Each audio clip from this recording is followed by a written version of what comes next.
안녕하십니까. 클로저 이상용입니다. 헌법 최신 판례 16번째 시간으로 돌아왔습니다. 지난 최신 판례 15 이후에 아직 3월 헌재 결정은 아직 나오지 않았고요.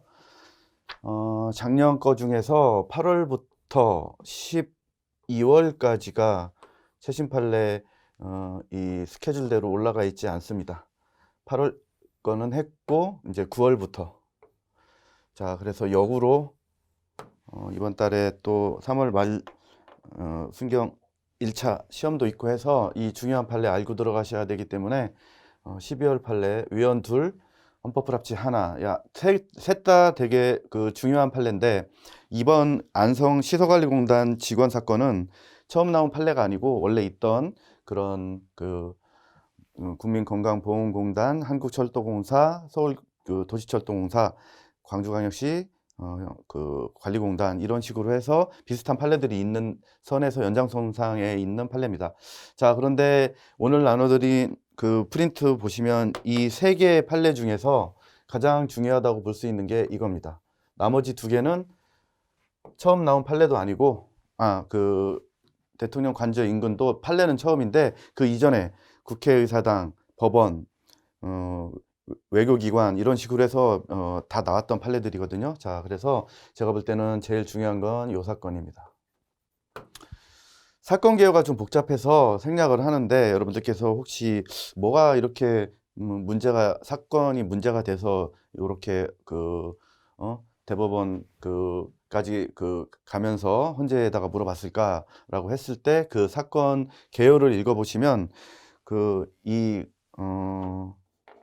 억울하신 분의 입장에서 서보면 이 판례가 훨씬 더 쉽게 이해되실 겁니다. 자, 어쨌든 이 판례는 우리 어떤 시험에서도 올해 바로 나올 수 있는 그런 테마입니다. 제목처럼 국가 공무원이 피성년 후견인이 된 경우 당연퇴직하도록 국가공무원법에서 쫙 규정을 하고 있어요. 법률 조문, 심판 대상 조문에 대해서 헌재가 위헌 판결을 내렸습니다. 피성년 후견인은 2003년 민법 개정되면서 예전에는 금치산자였어요. 그리고 피한정 후견인이 있는데 한정치산 선고받은 사람 한정치산자라고 하거든요. 자, 국가공무원법 개정되면서 예전에 두 개 다 당연퇴직으로 되어 있다가 잠시 뒤에 보실 의의에서 화면으로 보실 텐데 이제는 한정치산자는 없애버리고 당연퇴직하는 데에서 없애버리고 계속 여기 끝까지 남아있던 게 피성년 후견인이에요. 근데 이렇게 됐을 때 이제 나중에 환급도 하고 여러 가지 문제가 생겼어요. 실제 사건에서. 자, 이 사건에서 헌재가 심판 대상 조문으로 삼은 건 이거 띄워드린 것뿐만 아니고 앞에서 제가 보여드렸던 그 심판 대상 조문들 참고로만 제목 보시면 됩니다. 자, 이 판례는 제한되는 기본권을 처음에 설치를 해주고 있어요. 그래서 공무원을 당연퇴직하도록 했으니까 공무담임권이 제한된다는 판례.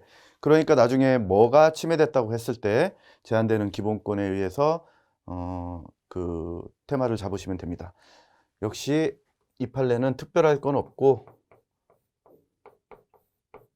제일 일반적으로 끊기는 가운데에서 이 입법 목적, 직무수행 하자를 방지하고 국가공무원 제도에 대한 국민의 신뢰를 보호하기 위한 것으로서 입법 목적 정당하고 수단의 적합성도 다 인정해준 일반적인 사건이에요. 자, 그런데 여기에서 제가 밑줄 쳐드린 대로 키워드는 따로 있습니다.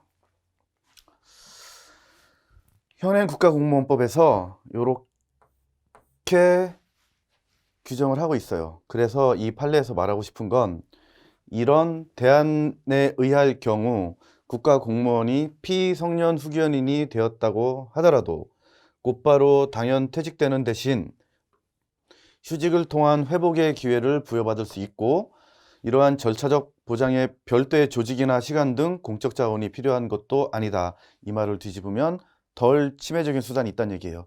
침해의 최소성 원칙에 위배된다고 말하려고 이렇게 논거를 들고 있는 겁니다. 보나마나 침해되는 사익이 심하다고 했을 겁니다. 그래서 사익도 가혹합니다. 여기서 결론을 묻는 문제 말고 단순히 주어준 다음에 헌법에 위반된다, 위반되지 않는다 이런 문제 말고 조금 더 내용을 어렵게 낸다 싶을 때 하나씩 등장할 수 있는 문구가 이거 파란색입니다. 한번 읽어볼게요. 당연퇴직은 공무원의 법적 지위가 가장 예민하게 침해받는 경우이므로 공익과 사익 간의 비례성 형량에 있어서 엄격한 기준이 요구되고, 심판 대상 조항이 달성하고자 하는 공익은 우리 헌법상 사회국가 원리에 입각한 공무담임권 부장과 조화를 이루는 정도에 한해서 중요성이 인정될 수 있다. 함부로 제한하지 말라. 그래서 결국은 아까 제한됐던 기본권, 공무담임권 침해됐습니다. 헌법 불합치 아닌 걸로 기억을 해두시기 바라고, 결정의 의의를 바로 보겠습니다. 원래 이런 과정에 걸쳐서 성년의견 제도가 도입되기 전 금치산 제도, 그 다음에 한정치산 제도 이렇게 있었어요. 그 중에서 얘는 빠지고 여전히 피성년 후견인 어디에 해당하는, 요 금치산에 해당하는. 자, 그래서 이 결정의 의의로 보면 첫 번째 단락에서 피성년 후견인은 여전히 그 심판 대상 조문에 남아 있었다. 자, 별이 3개를 쳐드린 이유는 이 판례들이 빈출입니다. 어떤 헌법 시험에서도. 자, 직업군인, 지방공무원, 국가공무원, 경찰공무원, 향토예비군 지휘관, 청원 경찰, 이 모든 사건들에 대해서 선고유예 받은 경우 당연퇴직하도록, 그 직을 상실하도록 규정한 거 공무담임권 침해로 헌재가 결정을 내렸고, 요 성년후견 당연퇴직 사건은 이번이 처음이긴 해요. 제가 왜 선고유예에다가 빨간색을 쳐드렸냐면, 이걸 얘들로만 알고 계시다가 선고유예 칸에 집행유예가 있는 거를 구별을 못 하시면 1년 이하의 징역금고 벌금, 3년 이하의 징역금고 500만 원 이하의 벌금, 집행유예가 요건이 훨씬 까다롭단 말이에요. 그래서 집행유예 이 판결은 판례 번호를 하나 써드릴게요. 2003헌마 409입니다. 모르시는 분들 없으실 건데,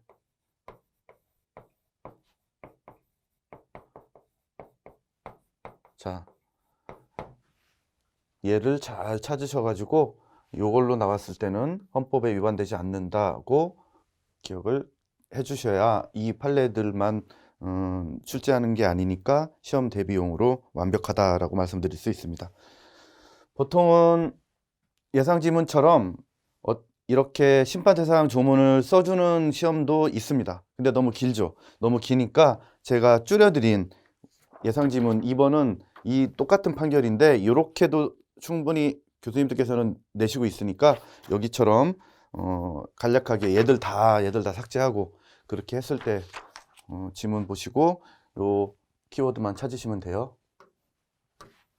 자, 그렇게 해서 조금 전체를 다 읽진 못했는데 이 나눠드린 프린트로 여러분들께서 정독해 주시기 바랍니다.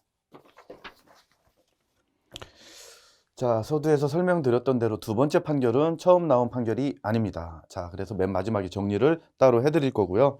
이번 사건은 안성시설관리공단 상근 직원 사건입니다. 임원들 다 안 되고, 그래서 이것도 역시 헌법에 위반된다는 그 판결인데, 주의를 다시 한번 지난 판결들 핵심 키워드 상기시켜 볼게요. 당원이 아닌 자한테도 투표권을 부여하여 당내 경선에서 경선운동 할 수 없도록 하고, 위반하면 처벌하는 공직선거법 타고 들어가는 벌칙조항 타고 60조 1항 타고 5호 타고 이렇게 들어가는 아주 복잡한 심판 대상 조문입니다. 그런데 그런 조문을 공직선거법 수험생들 빼고는 물어보는 건 아니니까 조문에는 신경 쓰지 마시고 이 내용만 기억해 두시면 됩니다.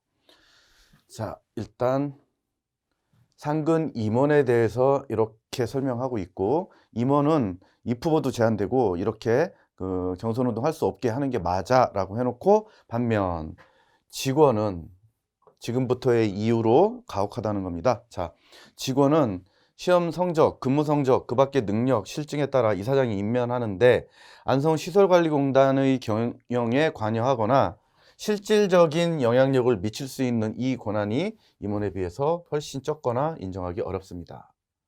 또 하나, 우리 공직선거법에서는 이미 이런 이제 프린트에 있는 것처럼 여러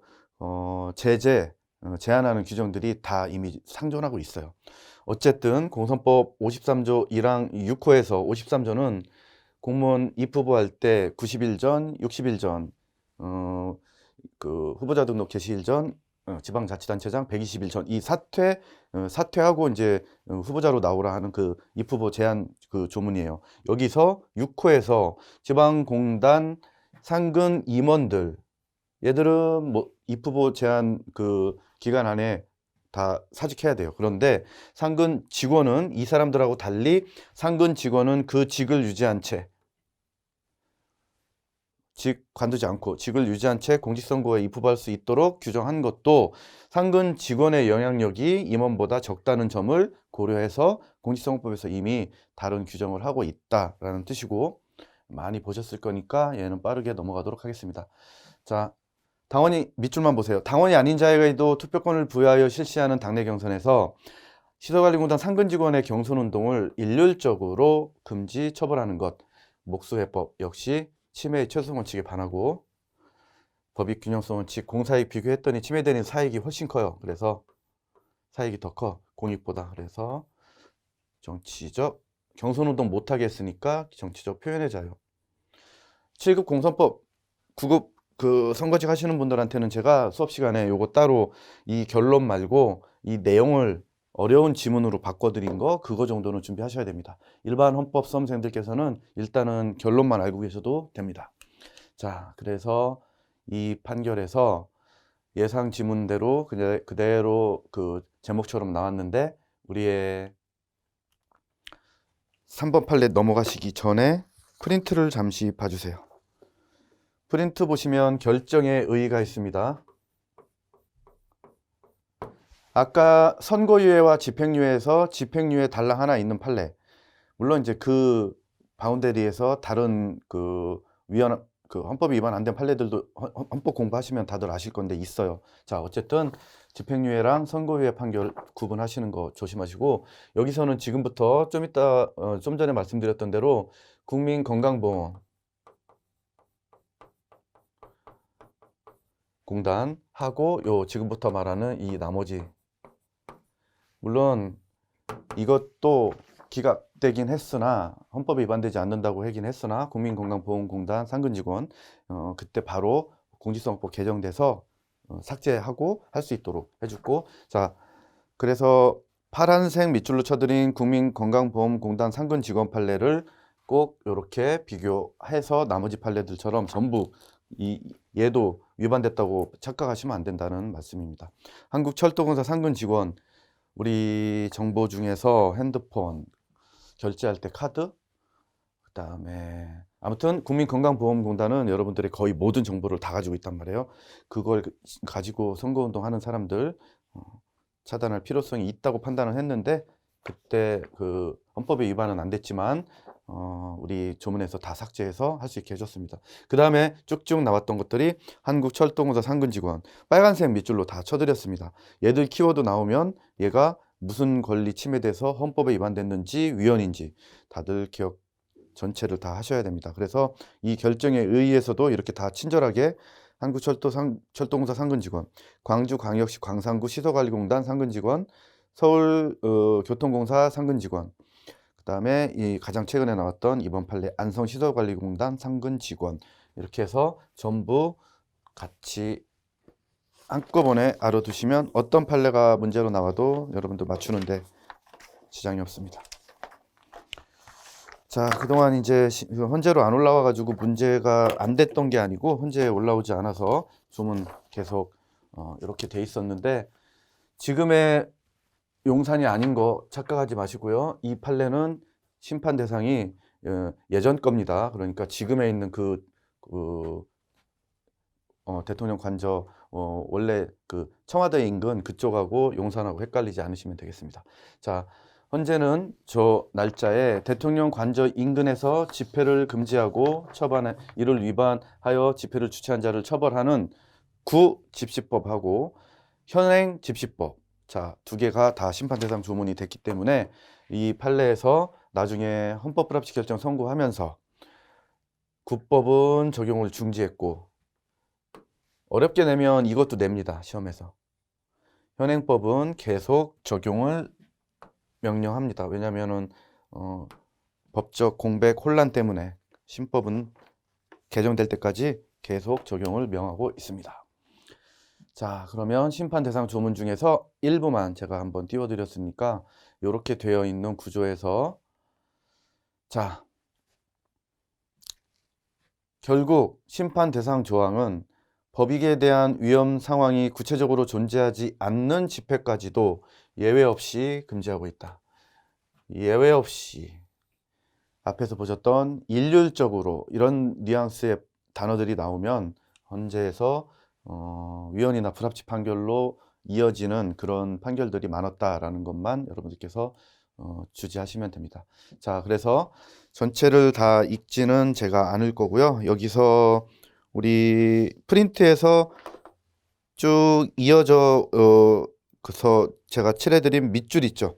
그 밑줄에서 6페이지 프린트에서 우측에 보시면 맨 위에부터 밑줄만 보시면 입법 목적 정당하고 이 입법 목적 달성을 위한 적합한 수단이다. 그 다음으로 내려오시면 좀 전에 보셨던 예외 없이 금지하고 있다. 그 다음 단락에서 그렇다면 대통령 관저 인근에서 일부 집회를 예외적으로 허용한다고 하더라도 위와 같은 수단을 통해서 대통령의 그 헌법적 기능 충분히 보호될 수 있다. 그렇기 때문에 이렇게까지 하는 거는 헌법에 합치하지 않는다라고 해서 집회의 자유 침해된 최신 12월 달 결정입니다. 아까 말씀드렸던 대로 구법 조항은 이미 개정되어서 향후 적용될 여지가 없지만 계속 적용을 명하면 헌재에서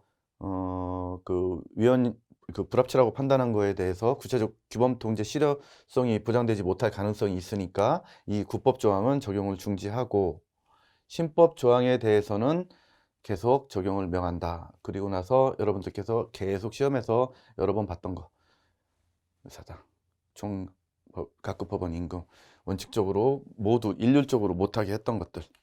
자, 이렇게 해서 이 판례들에 이어서 이번 판례까지 해서 각각의 판례들을 전부 알고 계시고, 집시법은 바뀌어서, 자, 여기서는 그러면 각각 판례마다 하나씩 맨 처음에 그 판례에서는 선고유예하고 집행유예 섞어버렸을 때 조심하시는 거 하나.